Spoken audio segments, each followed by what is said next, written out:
celebration. It's a party. It's a party. It's a party. Let's turn up. Let's celebrate as we move forward. And ironically, this next week's game is me versus my boss because he went to NC State and everything. So that will be for bragging rights in that. But yeah, hard fought game. Found a way to get it done. I don't agree that it should have been as challenging as it was, but onward, upward, and forward we go. Vegas agrees with you. It was a 19-point spread, of course, and Miami is a significantly better football team, more talented football team. But hey, Virginia's put together 2 consecutive strong performances, and at least Miami did not fall to the fate that North Carolina did at home against the same Virginia team the week before. So they were able to get the dub, and that's most important. Absolutely. And, sometimes yet winning is hard. I mean, Manny Diaz said it every week. People, would, hey, this guy with a lisp who went to Florida State and first coaching time at Miami and blah, blah, but like winning is hard, and especially when you make it harder on yourself. Tyler Van Dyke does not look good or right. If you want to ascribe that to the knee injury that he was playing through, he had that big offensive lineman's knee brace on his right knee. If you want to talk about the ongoing hand issue that he's had all season with the Allen Iverson black sleeve on his index finger or whatever else is going on with his hand. If you want to ascribe it to that, fine. But I mean, still, there were just times where the performance wasn't good enough. And, both interceptions, he should have thrown 3. I don't believe that they dropped that third one on the post route that was never open. But like he threw 2 interceptions on wheel routes up the sideline. And the first one to his favorite receiver in the world, Xavier Restrepo. I'm not even mad that he threw that ball to Restrepo because Restrepo was open by 2 steps. The thing about it was the ball ended up underthrown by 25 yards because both the defender and receiver had to throttle down and go backwards to get the ball. If you put that ball damn near on the goal line, or like 5-yard line somewhere there, Strepo's running away from this dude. Blur, okay, touchdown, and Coop the band, change the scoreboard. But, when the interception is caught outside the 20 on a ball that open should have been near the goal line with time to throw and everything, Tyler, what are we doing? And then the other one, just a good play by the guy trailing, but like, they had seen that same post wheel combo. They were rotating around that way. And he made a great, leaning interception, but tried to fit that in and, up the sideline again with a guy trailing and a safety coming over the top. And that wasn't a throw that should have been made. And the easiest interception was the one towards Restrepo. The other one was the one that was dropped. I mean, that post route to Jacoby George was never open. Ever. That safety was sitting right back there looking at Tyler. Ended up dropping the ball, thank God. But, you make life harder on yourself when you keep turning the ball over. We talked about it earlier in the 2-game losing streak. 7 turnovers during the run of play. Both games had a turnover on the final play to make it 9 in 2 weeks, but 7 functional turnovers, But either way you want to look at it, too many turnovers. And I mean, this week, like just, turnover after turnover after turnover, and let me see, 20 out of 30, so 67, 2/3, completions. That's great. For 163 and 2 interceptions with no touchdowns, though, that's not good enough, and there were times when, he missed open guys. Like, again, even that first interception was an underthrown ball. That should have been a touchdown.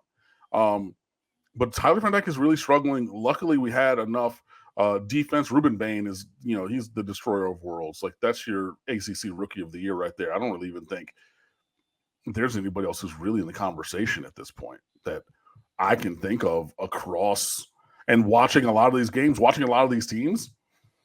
I mean, you could have maybe said the Calandria kid from Virginia, but like he's only played 3 or 4 games, and then they went back to the other quarterback. There's other guys who maybe had a game here or there, but like, yeah, I mean, he's outplaying NFL draft, like current year NFL draft prospects at 18 years old, fresh out of high school. So, I mean, luckily he was there. Cam Kinchins stepping up and making a play on a pick six, but like also he missed that tackle on that 63-yard pass up the sideline when I think that was the drive that Virginia went up 10-0 on the field goal. That long play up the sideline, like that was Cam Kinchins who missed that tackle. So like inconsistency has reared its head on this team time and time and time again. So whether that's Cam Kinchins, who again, you miss a tackle, give up 63 yards, and eventually that turns into 3 points, but then also has a pick six. Tyler Van Dyke, who, made a couple really, I mean, he made some good throws. 2/3 completion percentage is great. You would like to see that even higher, but, you're missing wide open guys. And sometimes, I saw people who were taking screenshots and saying, hey, is this on the coach or is this on the player? When you have a short route, a very short, maybe crossing route or flat route or something, you got to check down to a running back, both of those wide open, and then we're trying to force the ball in somewhere. Again, and this is not about the first one to Restrepo, because if you throw that ball the way that, if this is the Tyler Van Dyke of the Texas A&M game, that's a touchdown, 100%. I'm not mad at the play call. I'm not mad at the choice of throw. I'm mad at the execution of that specific throw. But yeah, man, just making it harder on ourselves to win makes, climbing that mountain tough. Shout out to Andres Borregales, making 47, 48, and 50 to keep us in that game in regulation. Shout out to A.J. Allen, hurdled the dude on the way for his touchdown run. Shout out to Mark Fletcher, an incredible touchdown run to win the game. Shout out to the interior offensive line, all three of whom were Pro Football Focus's interior offensive lineman of the week at left guard, right guard, and center, respectively. Shout out to a lot of people. Shout out to this entire team for continuing to fight. But man, like this was, and also credit to Virginia, because they have scholarship players too. And, I know that they have been playing a lot better recently, even in these, they've made the games shorter. I was talking to a friend of mine before.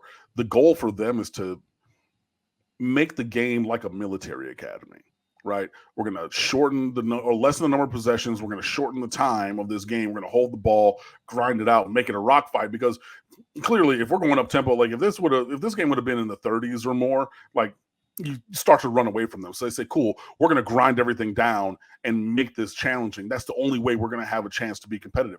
And hey, again, they beat North Carolina, a team that we didn't beat in their barn last week. They've been competitive these last 3 weeks, including against Miami. And I know that they also were buoyed by just emotion, because if you don't remember, one of the 3 players who unfortunately lost his life last year on their team in that shooting atrocity up there in Charlottesville, he was actually from Miami. Deshaun Perry was his name. So he went to Gulliver Prep, I believe. So coming back here where he was from, and the running back Mike Hollins was also shot in that incident, but survived and was playing and everything. So really understandable why he was doing his absolute best to put on for the memory of his fallen teammate and everything back in that person's hometown. So credit to them for playing hard. Credit to them for making it challenging for Miami. But again, as I've said on this very channel so many times, this is about Miami doing what Miami needs to do in so many ways. And there were just so many times when that didn't happen yet. And still, this was the game, the result that Miami earned and gave away against Georgia Tech. Wasn't the best, wasn't the prettiest, wasn't the one that you're going to say, hey, this is my individual, or this is the season highlight tape. This is the one. This is 2001 Rose Bowl against Nebraska, where it's hit here and touchdown here and da-da-da. This is not that game, but you did enough to win. And that's why, again, the Georgia Tech game stings so much, because even with the poor performance, you did enough to win, to grind that out, find a way forward in a positive way, and then gave it away in that game, and did not do so in this game. And then Mario kneeling, or having Tyler kneel the ball at the end of the regulation before overtime. Funny, but sure, fine.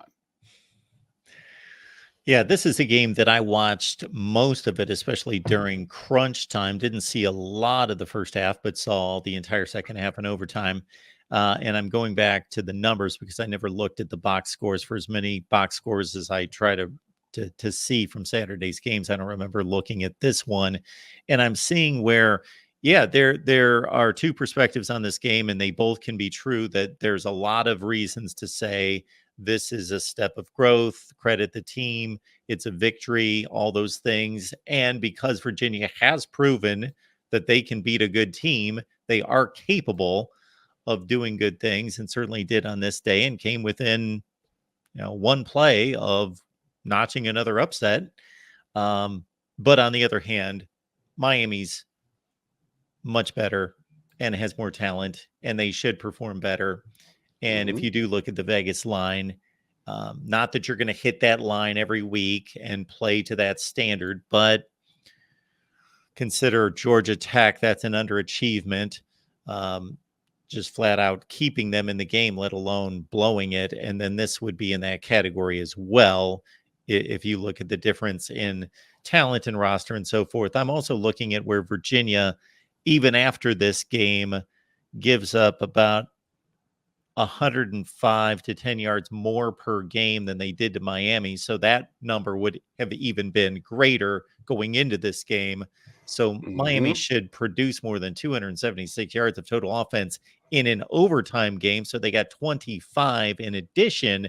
So they had a 250-yard game against Virginia on offense. And that's for a team that's averaging 400 something coming into this game. You know what I mean? Like, it was another instance, and we've seen many of them, of playing down to the competition, because, again, they have scholarship players. They want to play with heart and pride, and do what they got to do in the way that they wanted to do it to affect Miami play that kind of a game, because this was a clash of styles. It really was. It was, again, Miami, you got some speed. This is a team that you should be able to outrun Virginia and use that athleticism advantage to put points on the board.